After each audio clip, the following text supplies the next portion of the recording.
I am called Jacqueline Fonko. I'm a medical doctor and I come from Cameroon. I grew up in a community which was quite remote, a community where any discussion around youth and sexual reproductive health, youth and family planning was a taboo.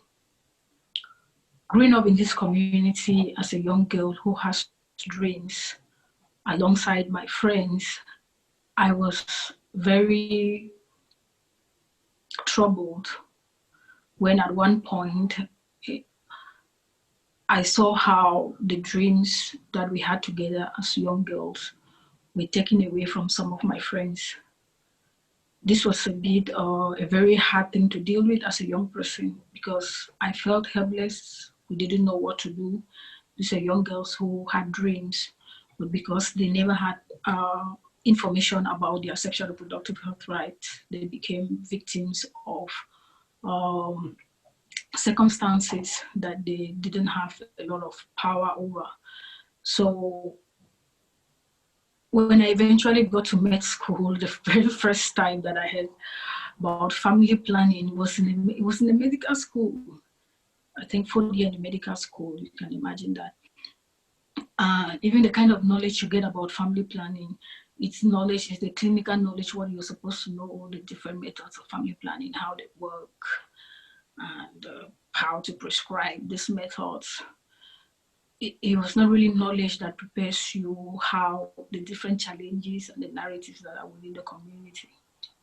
When I graduated from med school, I went back to my region, which at that time was undergoing a very severe humanitarian crisis that had affected schools.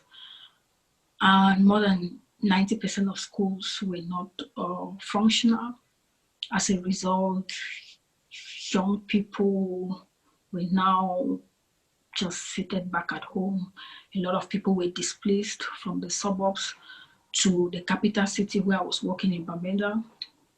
And just a few weeks into my practice, I could quickly tell that there was a problem. In as much as I had friends back in the community where I come from, the small community where I come from, who had experiences about their sexual and reproductive health rights that marked me, but it was a bit rare to find at that time. 3 years ago, when I started practicing, it was now very common to be seated in an office and see this teenager who comes in and is either suffering from a grave complication from an unsafe abortion that was committed at home, or is pregnant and is seeking for abortion care, which is not legal according to the Cameroonian law, or who just came with symptoms and didn't know that she was pregnant. I remember one of the instances, I had this young girl, she came to the office, she had symptoms, and after the consultation and the laboratory tests that we did, it confirmed that she was pregnant. When I told her that she was pregnant, this little girl was so overwhelmed and she did not know how to leave the office because she was accompanied by her uncle's wife who was waiting for her just out of the office. And now she knew that moving out and telling her that she's pregnant will eventually lead to her being sent away from home. And so she told me she doesn't know how to go about this and I should help her. And these and many other experiences that I had really made me to understand that this was a big problem. And I really wanted to do a little bit more than what I was doing at that time, because currently what I was doing was just receiving these young girls who are already come at the time when there's not much that you can do. And that's the reason why I started doing community advocacy, talking with my colleagues to find out what their experiences were. And they were very similar experiences. But now I'm a young girl and I know what it means to to live in such an environment where you can't talk about these things, despite the fact that they are the experiences of young people. And so we also started going out to the community to talk with parents, to talk with different stakeholders within the community to hear what their thoughts were.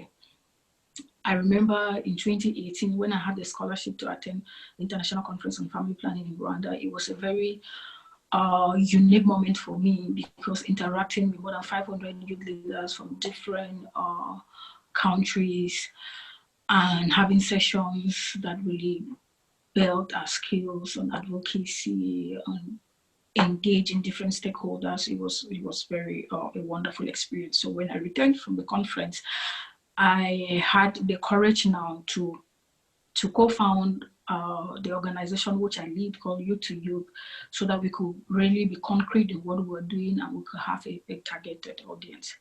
So since 2018, we've been able to do a lot through this organization.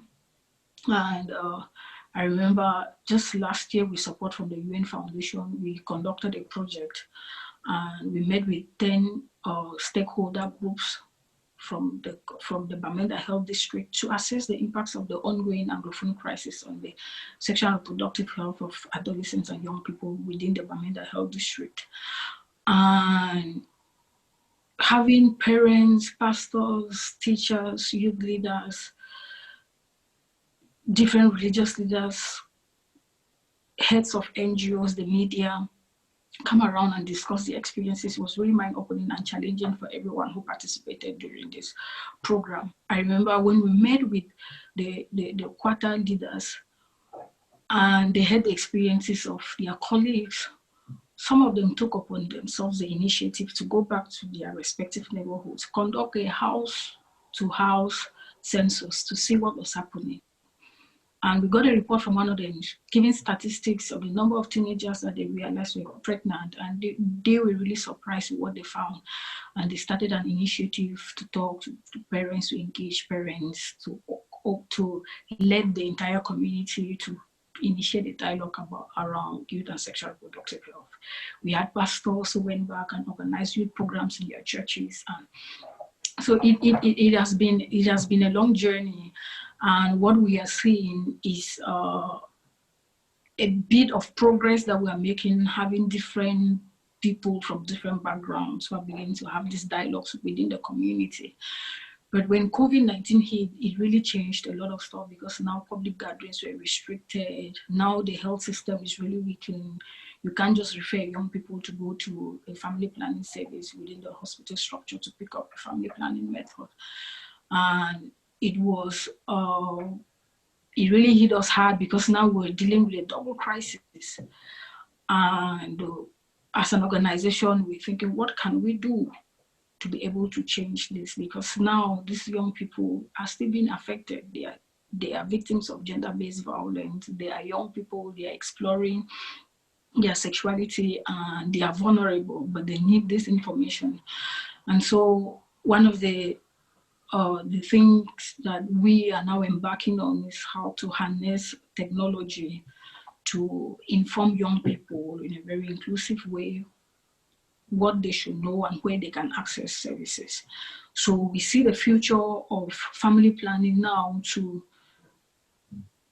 be centered around using innovative and disruptive ways, using technology to inform young people, to have partners who, with the use of technology, can offer unbiased, affordable, and accessible family planning services and information to young people. And that's the future that we see in our community. And we are really hoping to embark on this. Thank you very much.